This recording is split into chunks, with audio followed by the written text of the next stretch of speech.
رمضان المبارک کے مہینے میں میری بہت ساری بہنیں یہ والی غلطی بہت زیادہ کرتی ہیں۔ رمضان المبارک میں خواتین یہ کام بالکل نہ کریں۔ اگر یہ غلطی کریں گی تو وہ گنہگار ہوں گی، اور اکثر خواتین یہ غلطی کرتی ہیں، انہیں علم تک نہیں ہوتا کہ اس غلطی کی وجہ سے وہ گنہگار ہو رہی ہیں۔ یہ غلطی اگر کریں گی تو آپ گنہگار ہوں گی، اور اکثر خواتین یہ علم نہیں رکھتی، جس کی وجہ سے وہ اس غلطی کا ارتکاب کر بیٹھتی ہیں اور وہ گنہگار ہوتی ہیں۔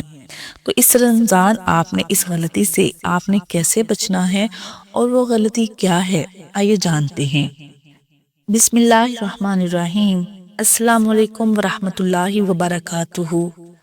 رمضان وہ مہینہ ہے جو دلوں کو بدل دیتا ہے، گناہوں کو جلا دیتا ہے اور رب سے جوڑ دیتا ہے۔ یہ صبر، دعا اور قرآن کا مہینہ ہے، جہاں تھوڑی سی کوشش پر بھی رحمتیں برسنے لگتی ہیں۔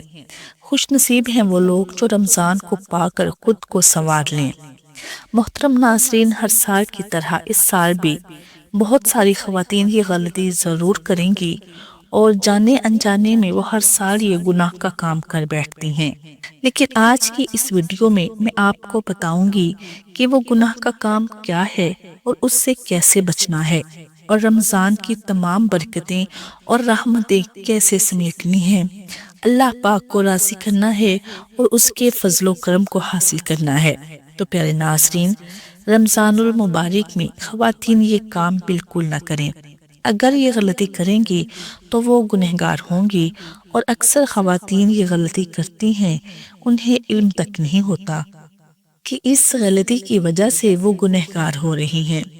رمضان المبارک جو کہ نیکیاں کمانے کا مہینہ ہے، یعنی اس میں ہر عمل کا اجر و ثواب بڑھا دیا جاتا ہے، اور علماء نے لکھا ہے کہ جس اوقات میں، یعنی جس وقت میں یا جس دن میں یا جس مہینے میں نیکیوں کا اجر و ثواب بڑھا دیا جاتا ہے، اور اس میں گناہ کرنا بہت زیادہ سنگین ہوتا ہے، تو اس لیے ہمیں جتنا ہو سکے گناہوں سے بچنا ہے۔ اور خواتین جو ہے یہ غلطی کرتی ہیں، جس کی وجہ سے وہ گنہگار ہوتی ہیں۔ رمضان المبارک جو کہ بالکل ہمارے قریب ہے، تو اس حوالے سے میں نے یہ بات آپ لوگوں کے ساتھ شیئر کرنا ضروری سمجھی، تاکہ آپ یہ غلطی نہ کر بیٹھیں۔ رمضان المبارک میں اس غلطی سے آپ نے بچنا ہے۔ رمضان المبارک بہت ہی زیادہ بابرکت اور رحمت والا مہینہ ہے۔ جس طرح کہ حدیث پاک کا مفہوم ہے، آقا نبی رحمت صلی اللہ علیہ وسلم نے ارشاد فرمایا کہ رمضان کے 3 حصے ہیں۔ اس کا پہلا حصہ رحمت، اور درمیانی حصہ مغفرت، اور اس کا آخری حصہ جہنم سے آزادی کا ہے۔ اور رمضان المبارک یہ وہ مہینہ ہے کہ جس میں کوئی بھی آپ عمل کرتے ہیں، اس کا ثواب 10 گنا سے لے کر 70 گنا تک بڑھا دیا جاتا ہے۔ اس طرح کہ حدیث پاک کا مفہوم ہے کہ اگر کوئی نفل عبادت کرتا ہے تو اسے فرض کے برابر ثواب عطا کیا جاتا ہے۔ اگر کوئی ایک فرض ادا کرے گا تو اسے 70 فرضوں کے برابر ثواب عطا کیا جائے گا۔ اور رمضان المبارک جو کہ بہت ہی زیادہ رحمتوں والا ہے، جس طرح کہ اس میں ایک رات ایسی ہے جو کہ 1000 مہینوں سے افضل ہے، اور ہماری خوش قسمتی ہے کہ اللہ نے ہمیں رمضان عطا کر دیا۔ ہم انشاءاللہ عز و جل دعا بھی کرتے ہیں کہ اللہ ہمیں رمضان تک لے جائے، اور رمضان میں اگر دیکھ رہے ہیں تو اس پر اللہ کا شکر ادا کرنا چاہیے کہ اللہ نے ہمیں اتنا بابرکت مہینہ ایک مرتبہ پھر ہمیں عطا کر دیا۔ یہ بھی بہت ہی زیادہ اللہ کا فضل ہے، بہت زیادہ کرم ہے کہ اللہ نے رمضان جیسا بابرکت مہینہ ہمیں ایک مرتبہ پھر عطا کر دیا، پھر اس کی رحمتیں اور برکتیں سمیٹنے کا شرف بخشا۔ یہ ہمارے پاس ایک موقع ہے کہ ہم اپنے گناہوں کی بخشش مانگیں، اپنے لیے جنت طلب کریں، اور اپنے اوپر جنت کو لازم قرار دیں، اور جہنم سے آزادی ہم اس مہینے میں لینے میں کامیاب ہو جائیں۔ اللہ کو راضی کر کے، اس کے محبوب علیہ الصلوۃ والسلام کی سنتوں کو زندہ کر کے، روزے رکھ کر اور عبادات میں اپنا وقت لگا کر اللہ کو راضی کرنا ہے۔ محترم ناظرین، رمضان میں کچھ عبادات ایسے ہیں جو رمضان کے لیے خاص ہیں۔ جس طرح کہ رمضان میں روزہ جو ہے رمضان کا یہ فرض ہے، باقی کسی بھی مہینے میں روزے فرض نہیں ہیں، لیکن رمضان کے مہینے کے روزے ہمارے اوپر فرض کر دیے گئے ہیں، تو ہم نے روزہ رکھنا ہے۔ اور روزے کا اجر و ثواب اللہ فرماتا ہے کہ روزے کا اجر میں خود ہوں، یعنی اس کی جزا میں خود ہوں۔ یعنی علماء بیان کرتے ہیں کہ اللہ رب العالمین روزے دار کو اپنا دیدار عطا فرمائے گا۔ سبحان اللہ، کتنا زیادہ اجر ہے اللہ نے اسے عطا فرمایا ہے۔ اور روزہ ایک ایسی عبادت ہے کہ اللہ فرماتا ہے کہ روزے دار کے منہ کی جو بو ہے وہ مجھے بہت زیادہ پسند ہے۔ یعنی روزے دار جب روزہ رکھتا ہے، نہ کچھ کھاتا ہے نہ پیتا ہے، اس کا حلق خشک ہے، اس نے کھانا پینا چھوڑ دیا، وہ ہر کام چھوڑ دیا جو روزے میں کرنا جائز نہیں ہے، صرف اللہ کی رضا کے لیے۔ تو روزہ، یہ فرض روزہ جو ہے یہ ایک خاص عبادت ہے اس مہینے کی۔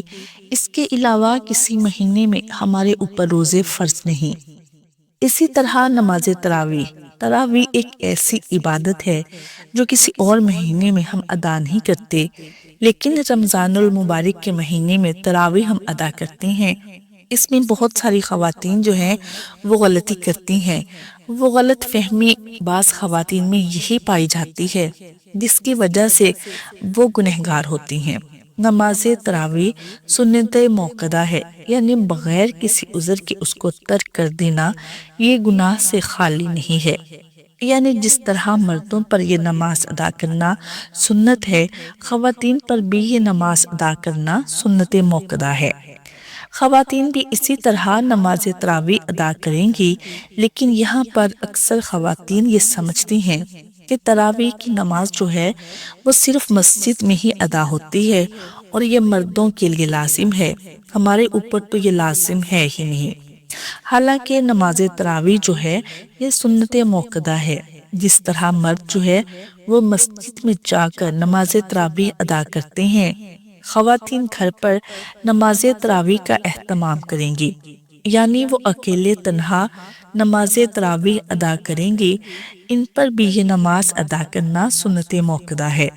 اگر خواتین یہ چھوڑ دیں گی تو بغیر کسی عذر کے چھوڑ دینا یہ گناہ سے خالی نہیں ہے۔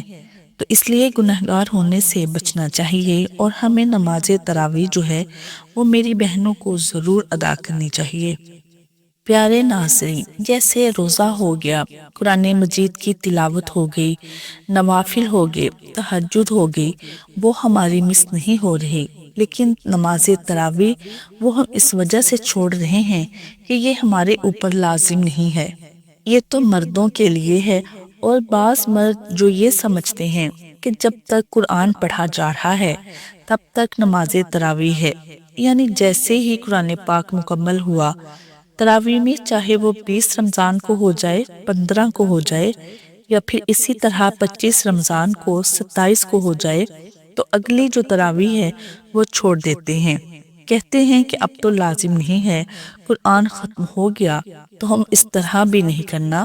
مردوں نے بھی پورا مہینہ نماز تراویح ادا کرنی ہے، یہ خاص عبادت ہے اس مہینے کی، اور آقا کریم علیہ الصلوۃ والسلام کا فرمان ہے جس کا مفہوم ہے کہ جس نے ایمان اور اخلاص کے ساتھ رمضان میں قیام کیا، روزے رکھے، اللہ اس کی بخشش فرما دیتا ہے، اسے گناہوں سے پاک فرما دیتا ہے، اسے جہنم سے آزادی عطا کر دیتا ہے۔ تو اتنی زیادہ فضیلت، اتنا زیادہ اجر و ثواب نماز تراویح کا ہے، ہم نے قیام کرنا ہے، اور یہ ہمارے اوپر سنت موقدہ ہے۔ تو خواتین یہ غلطی کرتی ہیں کہ وہ نماز تراویح چھوڑ دیتی ہیں۔ تراویح کی نماز یہ ہم نے ضرور ادا کرنی ہے، اور خواتین کیسے پڑھیں گی نماز تراویح، ہم نے کیسے ادا کرنی ہے؟ ایسا نہیں ہے کہ اگر قرآن پاک آپ کو بہت سارا یاد ہو تو پھر آپ نماز تراویح پڑھیں گی، چاہے آپ کو ایک سورت ہی کیوں نہ یاد ہو، آپ ہر رکعت میں وہی سورت تلاوت کر کے اپنی نماز تراویح ادا کریں گی۔ محترم ناظرین، عورتوں کے لیے جماعت کے ساتھ نماز پڑھنے کے لیے مسجد میں آنا مکروہ ہے۔ خواہ فرض نماز ہو یا عید کی نماز یا تراویح کی جماعت ہو۔ حضور صلی اللہ علیہ وسلم کے زمانے میں عورتیں مسجد میں نماز کے لیے آتی تھیں، مگر وہ بہترین زمانہ تھا۔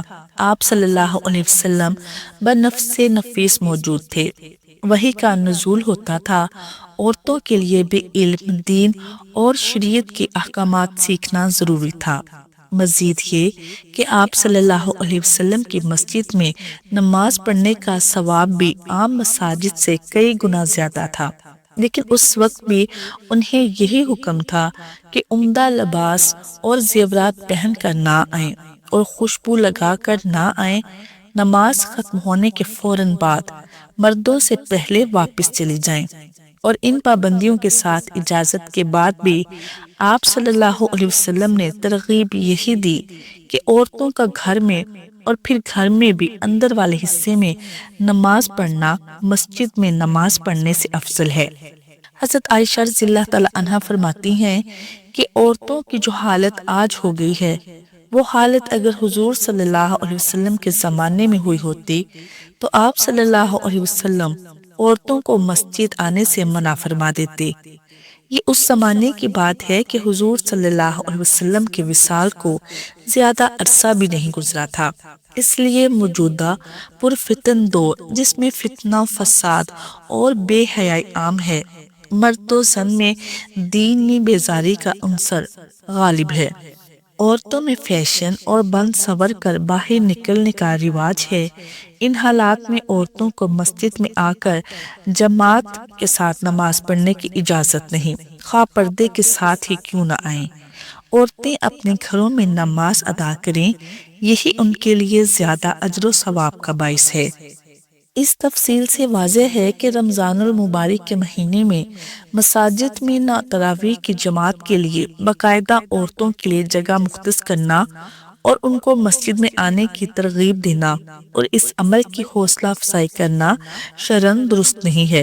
آخر میں اللہ تعالیٰ سے دعا ہے کہ اللہ تبارک و تعالیٰ آپ کو اور مجھے رمضان کے روزے رکھنے اور عبادات کرنے کی توفیق عطا فرمائے اور ہمارے روزوں اور نمازوں کو قبول و منظور فرمائے، آمین۔ ناظرین، ویڈیو پسند آئے تو لائک شیئر ضرور کریں اور اپنی خاص دعاؤں میں یاد رکھیں۔ جزاک اللہ خیر۔